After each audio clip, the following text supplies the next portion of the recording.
신앙 고백하심으로 새벽 예배 드립니다. 전능하사 천지를 만드신 하나님 아버지를 내가 믿사오며 그 외아들 우리 주 예수 그리스도를 믿사오니 이는 성령으로 잉태하사 동정녀 마리아에게 나시고 본디오 빌라도에게 고난을 받으사 십자가에 못 박혀 죽으시고 장사한 지 사흘 만에 죽은 자 가운데서 다시 살아나시며 하늘에 오르사 전능하신 하나님 우편에 앉아 계시다가 저리로서 산 자와 죽은 자를 심판하러 오시리라. 성령을 믿사오며 거룩한 공예와 성도가 서로 교통하는 것과 죄를 사하여 주시는 것과 몸이 다해 사는 것과 영원히 사는 것을 믿사옵나이다. 아멘. 85장 찬양합니다.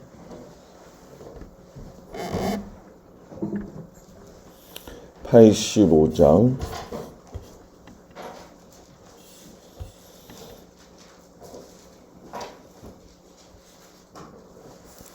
구주를 생각만 해도 이렇게 좋거든. 주 얼굴 배울 때야 얼마나 좋으랴. 만민의 구주 예수의 귀하신 이름은 천지에 있는 이름 주 비할 데 없도다. 자에게 하는 자에게 소망이 되시고 구하고 찾는 자에게 기쁨이 되신다. 예수의 넓은 사랑을 어찌다 말하냐. 주 사랑받은 사람아 그 사랑 알도다. 사랑의 구주 예수여 내 기쁨 되시고 이제로부터 영원히 영광이 되소서. 아멘.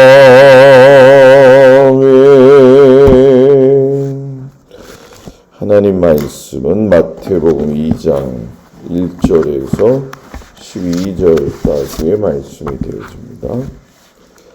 마태복음 2장 1절에서 12절.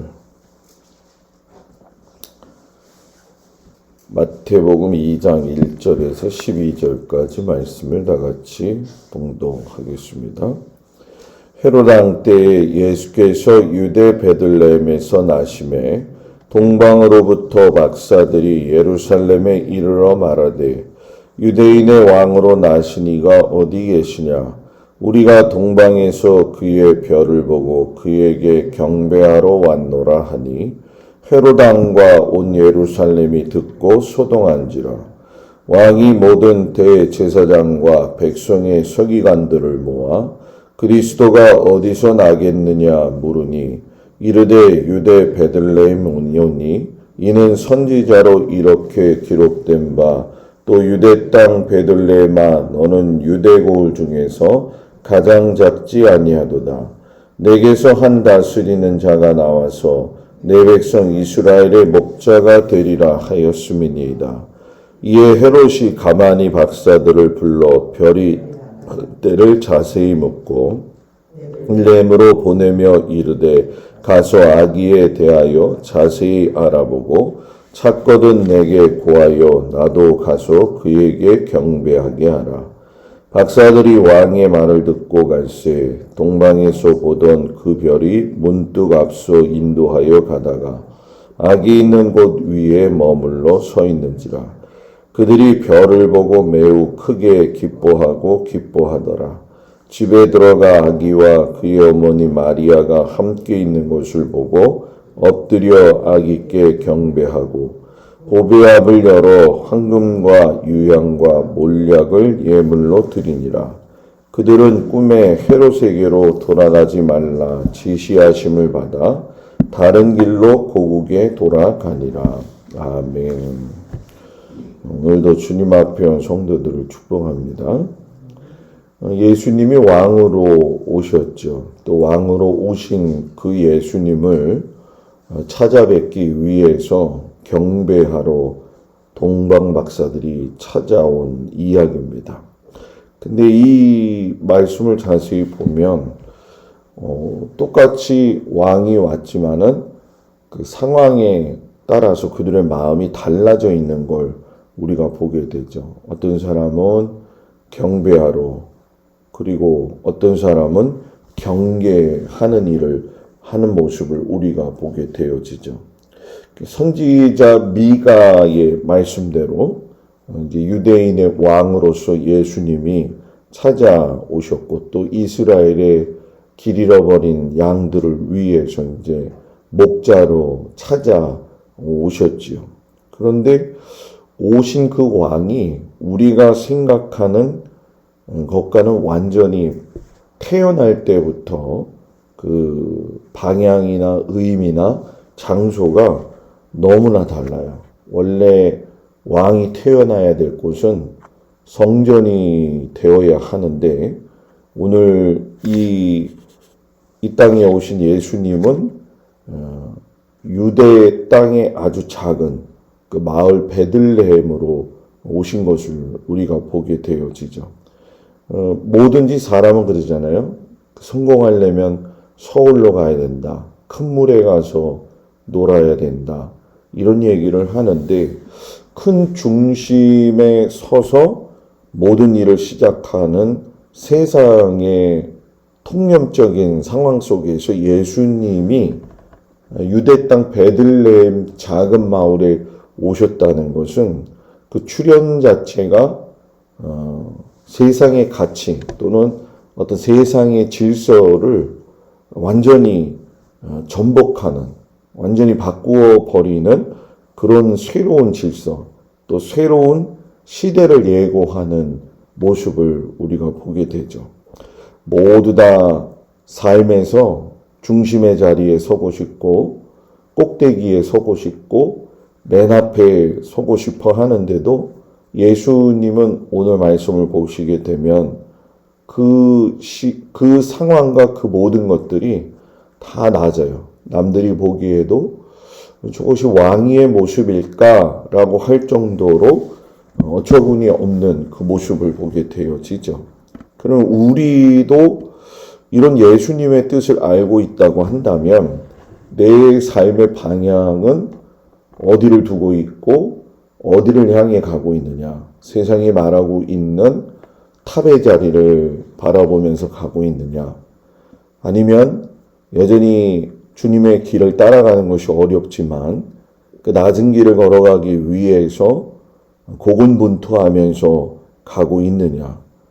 사람이 어디에 사는 건 중요하지 않다고 생각해요. 뭐 강남에 살든 강화에 살든 그것이 중요한 것이 아니라 그 마음을 어디에 두고 사느냐, 하나님 나라 가운데 두고 사느냐, 아니면 세상의 가치관을 따라 사느냐, 이게 중요한 거죠.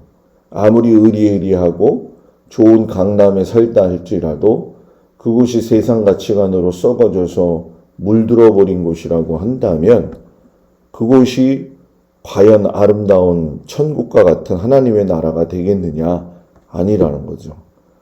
강화 같은 곳에 우리가 산다고 했을 때의 시골이라고 생각할지 모르겠지만, 이곳에 내가 살더라도 이곳에 하나님을 모시고 살고 하나님과 함께 동행한다면 강화만큼, 이 자리만큼 감사하고 기쁜 자리가 어디 있겠냐는 거죠. 주님이 오신 그곳을 유대 땅 베들레헴이냐 아니면 예루살렘의 성전이냐, 이것보다도 더 중요한 건 우리의 마음이 어디에 집중되어져 살아가고 있느냐.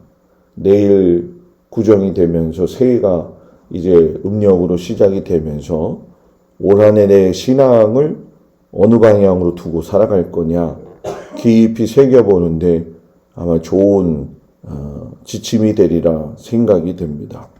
동방에서 온 박사들이 아기 예수님의 태어나신 곳이 어디냐고 묻지요. 근데 이 질문을 똑같이 했던 사람이 누구냐 하면 바로 헤롯도 똑같이 예수님이 태어나신 곳을 묻는 것을 보게 되어져요.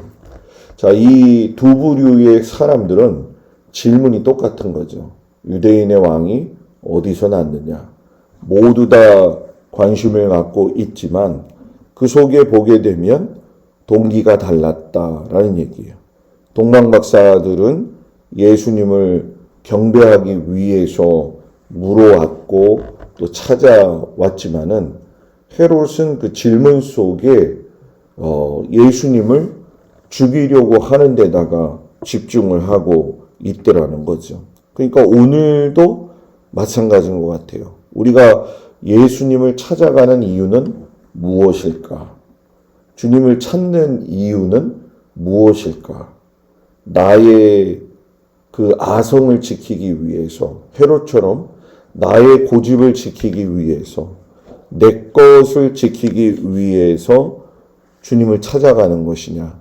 아니면 동방박사처럼 그 하나님의 나라, 그 주님의 나라가 무엇인지 그것을 찾기 위해서 하나님의 말씀이 어떻게 이루어지는지를 자기 눈으로 보기 위해서 찾아갔던 그 모습이 내게 있느냐는 거죠.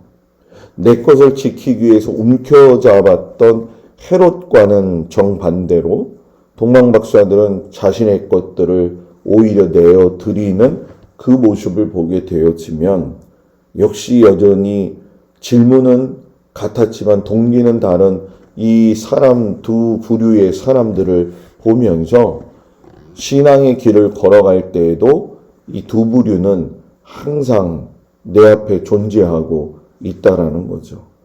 방향이 얼마나 많이 바뀌겠어요, 살면서. 그죠?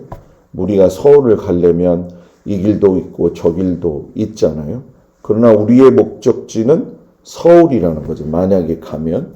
그럼 가다가 곁길로 들어갈 수도 있고 잘못된 길로 접어들 수도 있고, 그러나 시간이 걸릴 뿐이지만 분명히 서울에는 언젠가 도착을 하겠죠. 하나님의 나라도 마찬가지라는 얘기죠.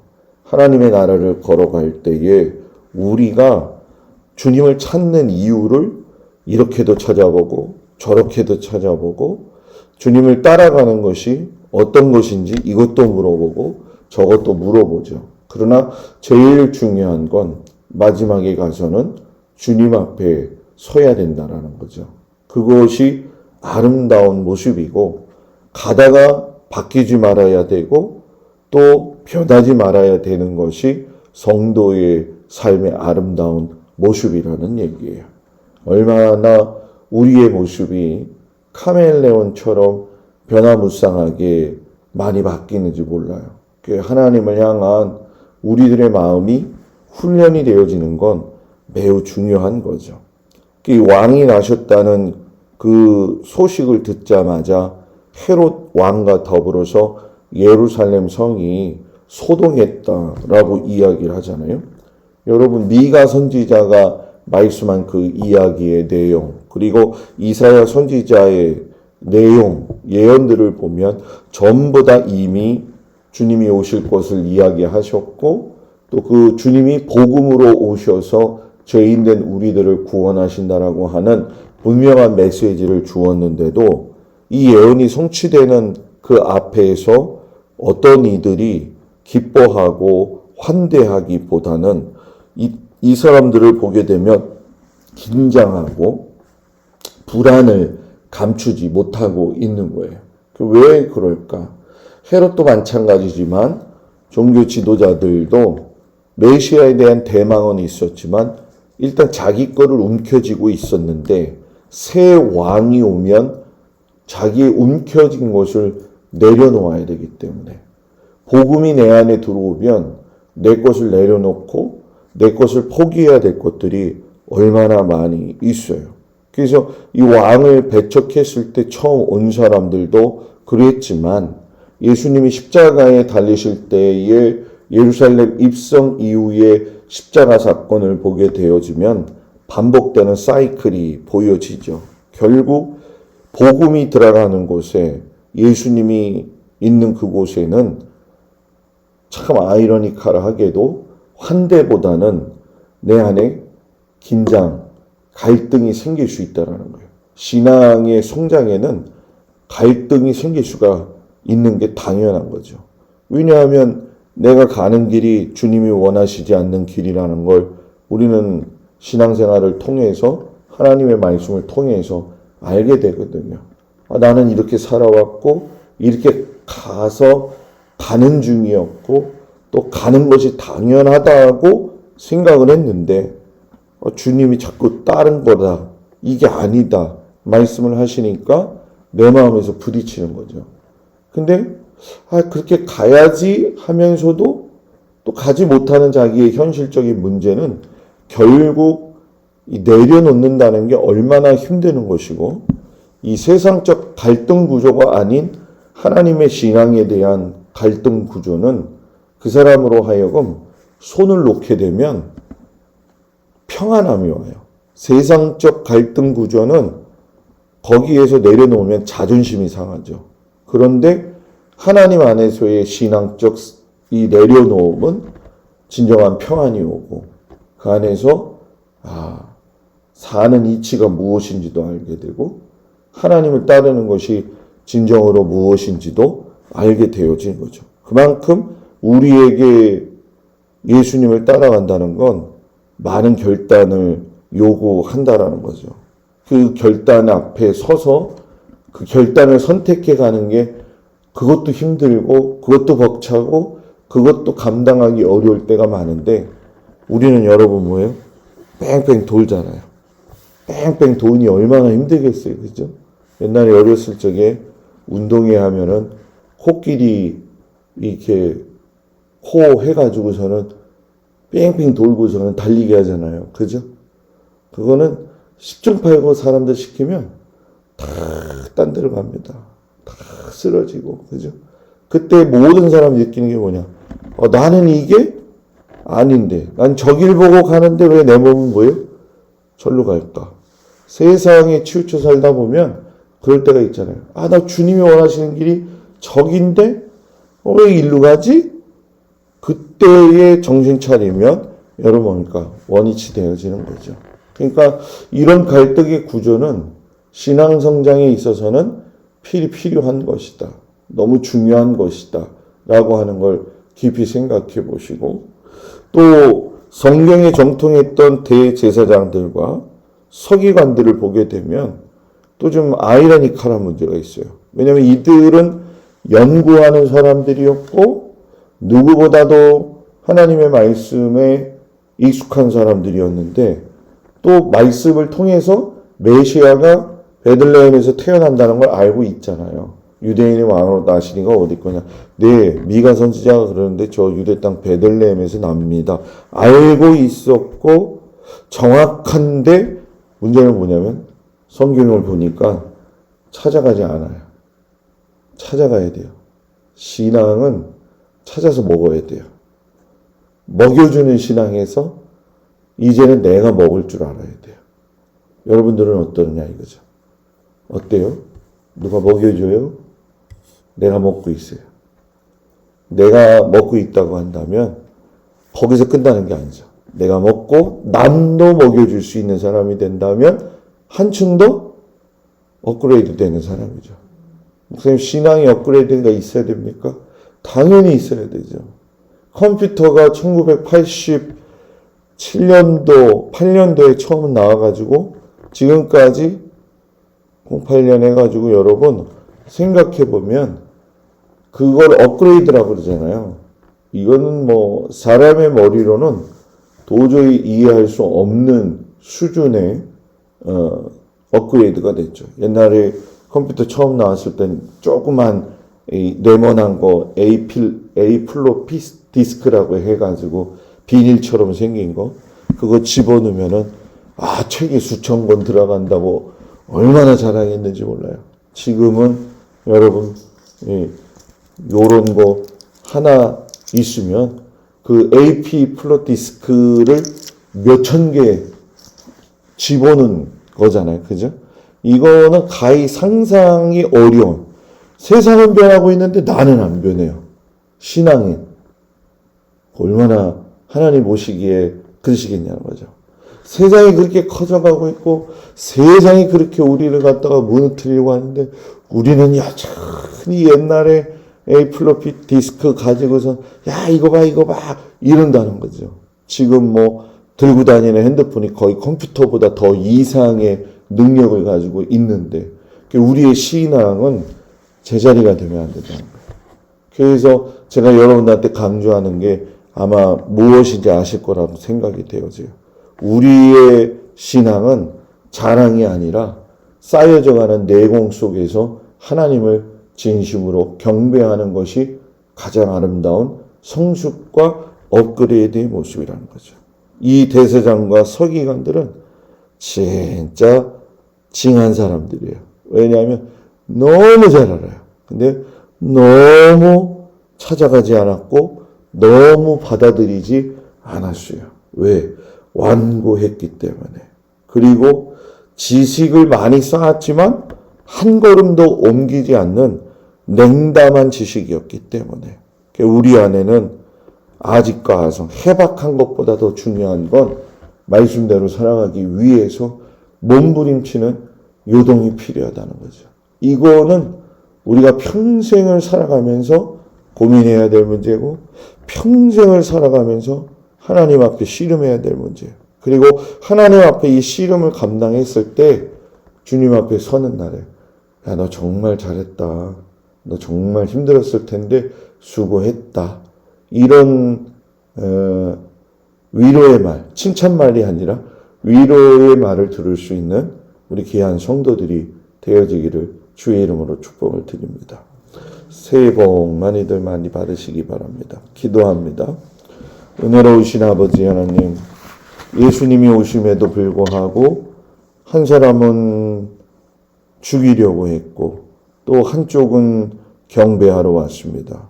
어떤 이들은 들어도 가지도 않고 어떤 이들은 들어도 찾아가서 무릎 꿇고 조아린 사람들도 있습니다.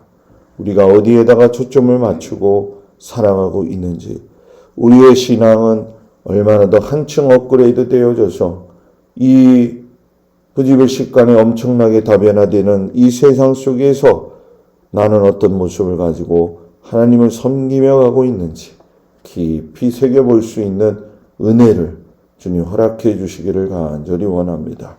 구정 연휴 시작되면서 모든 성도들의 자녀들도 아버지 발걸음을 옮겨서 들어올 텐데 오고 가는 발걸음을 사랑하는 자녀들의 발걸음을 주님께서 지켜주시옵시고 매우 추운 날씨 가운데 모든 자녀들과 성도들 하나님께서 눈동자와 같이 지켜주시옵시고 거룩한 주일을 잘 준비할 수 있는 오늘 귀한 날 되도록 함께 하시고 모든 일터와 삶의 현장에 있는 사랑하는 성도들과 그의 자녀들 위에도 하나님의 동일하신 은혜와 사랑으로 충만하게 하여 주시옵소서. 예수님의 이름으로 기도드렸사옵나이다. 아멘. 하늘에 계신 우리 아버지여, 이름이 거룩히 여김을 받으시오며 나라의 마옵시며 뜻이 하늘에서 이루어진 것 같이 땅에서도 이루어지이다. 오늘날 우리에게 일용할 양식을 주옵시고 우리가 우리에게 죄진 자를 사하여 준 것 같이 우리 죄를 사하여 주옵시고 우리를 시험에 들지 말게 하옵시며 다만 악에서 구하옵소서. 나라와 권세와 영광이 아버지께 영원히 있사옵나이다. 아멘.